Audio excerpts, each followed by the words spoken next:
ce livre, en fait, il parle de la relation très difficile entre la vie de mère et la vie de femme active, de femme tout court, en fait. C'est vraiment une explication très vulgarisée, donc très facile à comprendre, de cette implication toujours, de ce va-et-vient au final permanent entre la vie de femme et la vie de mère, et comment finalement depuis toujours la femme a été tiraillée entre sa vie de mère et sa vie de femme active.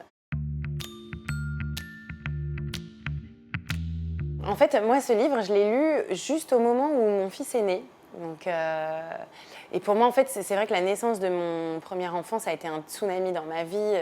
On a beau nous le dire, on a beau nous prévenir, on s'en rend compte qu'au moment où l'enfant naît. J'ai eu ce moment où je me suis dit, bon, bah, en fait, c'est peut-être le moment où il faut que j'arrête d'être coach sportif. Ou voilà, ça sonne un peu le glas de l'activité. Le fait de lire ça, de me dire qu'en fait, tout le monde vit ça. Tout le monde est dans ce choix draconien, ce choix tout le temps cornélien entre la maman parfaite et la femme active parfaite. En fait, bah voilà, moi aussi, du coup, je vais rentrer là-dedans. Ça m'a fait déculpabiliser complètement. J'ai vraiment réalisé aussi beaucoup de fausses croyances autour de la femme parfaite, du maternage parfait et de différences entre les cultures. Et en fait, ça m'a aidé à faire mon choix. Et en fait, mon choix, c'était le non-choix. Au final, et je pense comme la plupart des mamans, on travaille et on a des enfants et on s'en occupe bien et on travaille bien et tout est bien. C'est un livre que je conseille à toutes les mamans.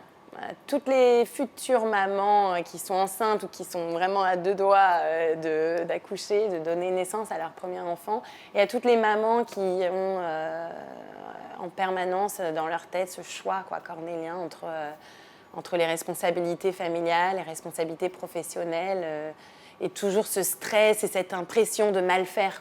Il faut lire ce livre, ça sauve la vie.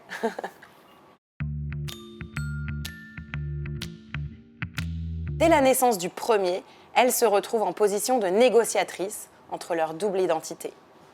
La négociation est d'autant plus difficile à réussir que les exigences sont grandes de part et d'autre. L'idéal maternel se heurte de plein fouet aux contraintes de plus en plus dures du monde du travail. Comment répondre à l'un sans sacrifier l'autre? Question rendue plus difficile depuis 30 ans par les crises économiques qui se succèdent et l'angoisse du chômage qui guette chacun et chacune. Or, il se trouve que c'est justement durant cette même période que l'idéal de la bonne mère est devenu écrasant. Une récente étude australienne montre à quel point les discours sur la maternité peuvent peser sur les femmes dans leur choix maternel.